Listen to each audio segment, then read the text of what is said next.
महाकुंभ की पौराणिक कथा, अमृत की खोज और सनातन परंपरा का दिव्य संगम।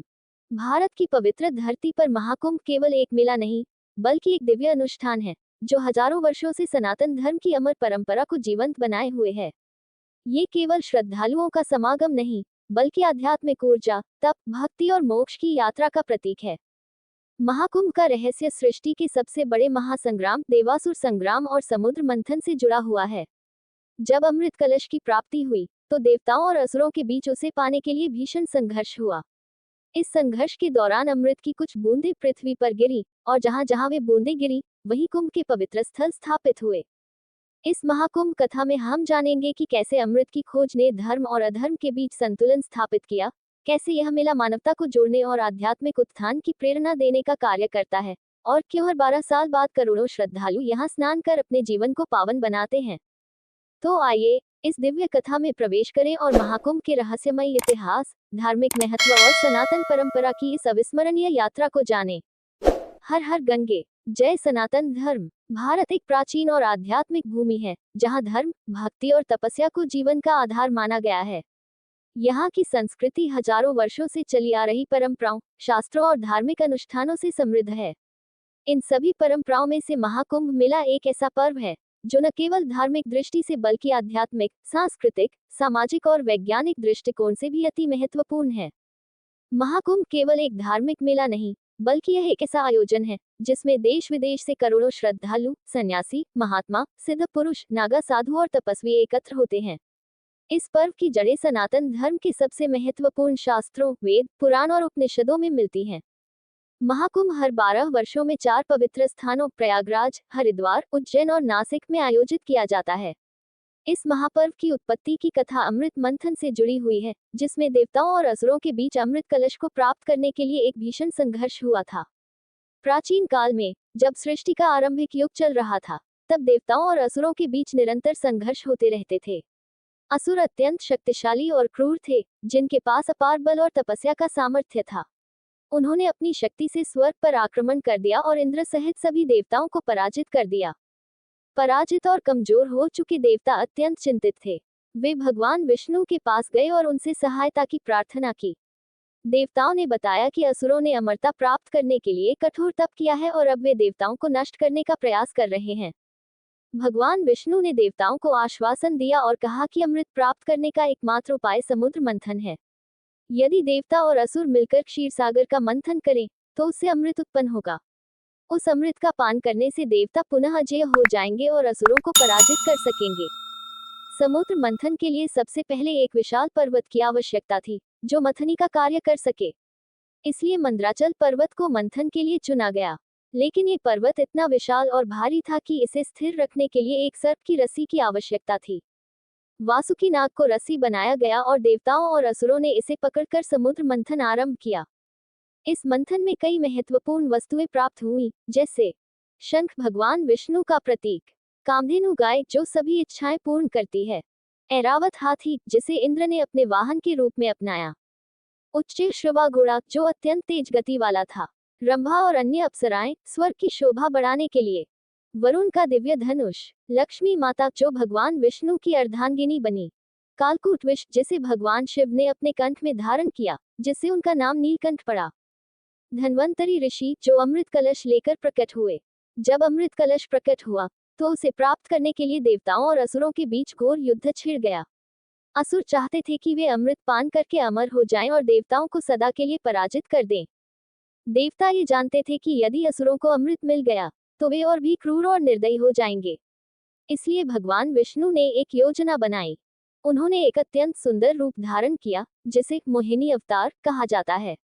भगवान विष्णु मोहिनी के रूप में असुरों के पास गए और उनसे कहा कि वे स्वयं अमृत वितरण करेगी, ताकि किसी के साथ अन्याय न हो।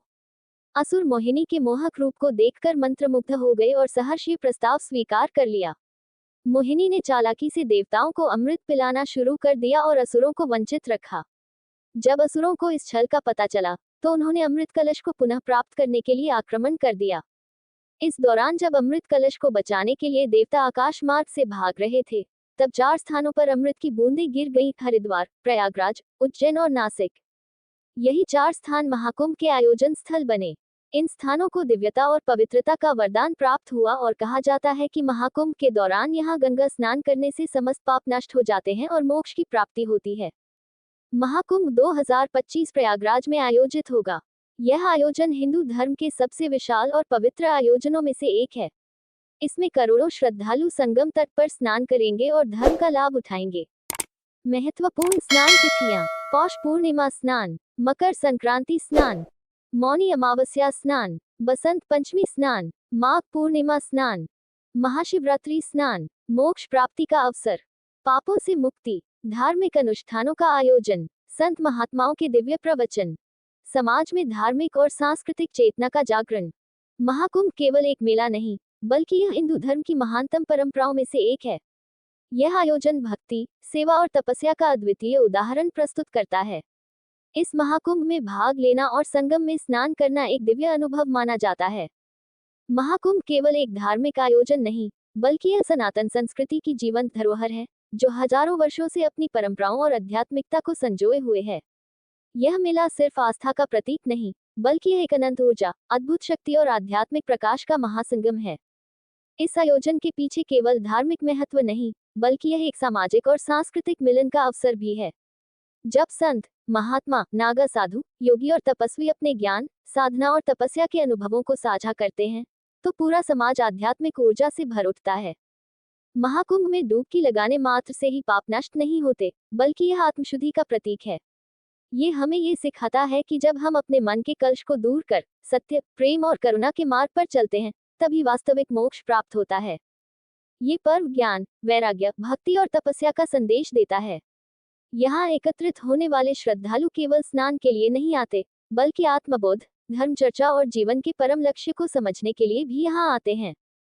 महाकुंभ विशेष रूप से कलियुग में परम आवश्यक है, क्योंकि इस युग में मनुष्य पाप, मोह, अहंकार और भौतिक लालसाओं में लिप्त हो गया है। इस आयोजन के माध्यम से व्यक्ति को अपने वास्तविक स्वरूप, आत्मा की शुद्धता और परमात्मा की अनुभूति प्राप्त करने का अवसर मिलता है। पुराणों में कहा गया है कि कुंभे कुंभे संगम प्राप्य सर्व पापन विनश्यति, कुंभ स्नाने कृते पुण्यम मोक्षं लभते निश्चितम। अर्थात कुंभ में संगम पर स्नान करने से समस्त पाप नष्ट हो जाते हैं और पुण्य प्राप्त होता है, जिससे मोक्ष का मार्ग प्रशस्त होता है।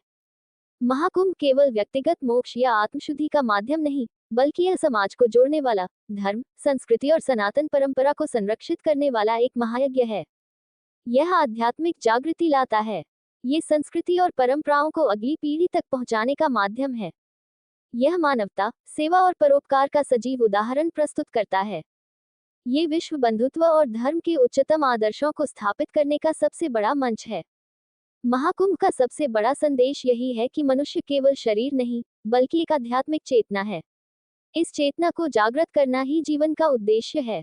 जो व्यक्ति अहंकार, लोभ, मोह और पापों से मुक्त होकर ज्ञान, भक्ति और सेवा के मार्ग पर चलता है, वही सच्चा कुंभ स्नान करता है।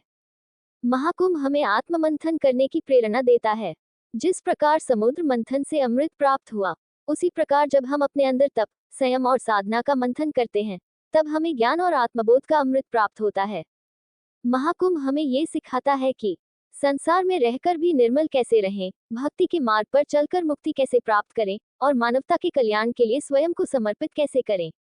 आइए, इस महाकुंभ में भाग लेकर अपना जीवन सार्थक करें, धर्म के मार्ग पर आगे बढ़ें और सनातन परंपराओं को अक्षुण्ण बनाए रखें। यदि आपको यह वीडियो पसंद आए हो, तो लाइक करें, शेयर करें और चैनल को सब्सक्राइब करना न भूलें। आपके विचार हमारे लिए बहुत महत्वपूर्ण हैं। कृपया कमेंट सेक्शन में हमें बताएं। क्या इस वीडियो की जानकारी आपके लिए उपयोगी रही? क्या आपको महाकुंभ के बारे में कोई नई जानकारी मिली? आप अगली वीडियो में कौन से विषय पर सुनना चाहेंगे? आपकी प्रतिक्रियाएं हमें और भी बेहतर और जानकारीपूर्ण वीडियो बनाने के लिए प्रेरित करती हैं। धन्यवाद। हर हर गंगे, जय श्री हरि, जय सनातन धर्म।